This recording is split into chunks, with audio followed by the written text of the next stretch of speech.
Une chocolaterie, un salon de dégustation, et tout ça sous le même toit. C'est lors d'un voyage à Prague que Björn et sa femme Julia ont découvert un choco-café, une idée originale qui proposait des saveurs inédites. On reçoit donc comme une carte à vin avec de chocolat, de cacao de toutes les provenances. Et j'ai jamais vu ça avant. Pour moi, c'était chocolat blanc, chocolat au lait, chocolat noir. Et tout en coup, il y avait en 82% Venezuela fait par Clusiel. Je dis, bon, c'est quoi ces trucs? Je ne connaissais pas. Séduits, Björn et Julia ont adopté le concept de Bean to Bar en créant leur propre boutique à Bruxelles.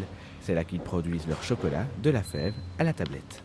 On veut donc ici chez nous montrer qu'on peut faire le chocolat proprement. C'est en fait deux ingrédients, les bons fèves et le sucre. Chez Mike Becky, les fèves ne proviennent pas de Côte d'Ivoire pour des raisons éthiques. La petite entreprise ne veut pas participer au travail forcé des enfants très présents dans l'ouest de l'Afrique et désire une meilleure qualité de fèves. Ici, la matière première est 100% bio. Mais avant leur transformation en chocolat, les fèves passent par toute une série d'étapes. Elles sont d'abord triées à la main et disposées sur une plaque pour être torréfiées. Dans le four, hop.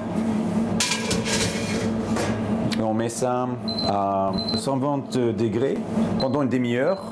Une fois qu'on s'est fait, les fèves, on doit les craquer parce qu'on n'a pas besoin de peau, on a besoin juste que l'intérieur. Après l'étape du vannage, les éclats de cacao sont transformés en poudre par un broyeur. Une demi-heure plus tard, ces éclats se liquéfient grâce au beurre de cacao. Et en 2 jours, le chocolat est bien lisse. Finalement, la machine à tempérer aide à donner de la brillance aux plaquettes de chocolat. Il ne reste plus qu'à les emballer. Si certains clients dégustent leur café matinal, d'autres viennent spécialement pour savourer un chocolat chaud de qualité. Je suis pas un gros fan de chocolat, mais depuis que je viens ici, c'est un autre monde. Même si 70% des chocolatiers font appel à la Côte d'Ivoire pour ses fèves, l'ouest de l'Afrique n'est pas incontournable pour produire du chocolat. Mike Becky montre qu'il est possible de passer par de plus petits exportateurs comme la République dominicaine, le Congo ou l'Inde.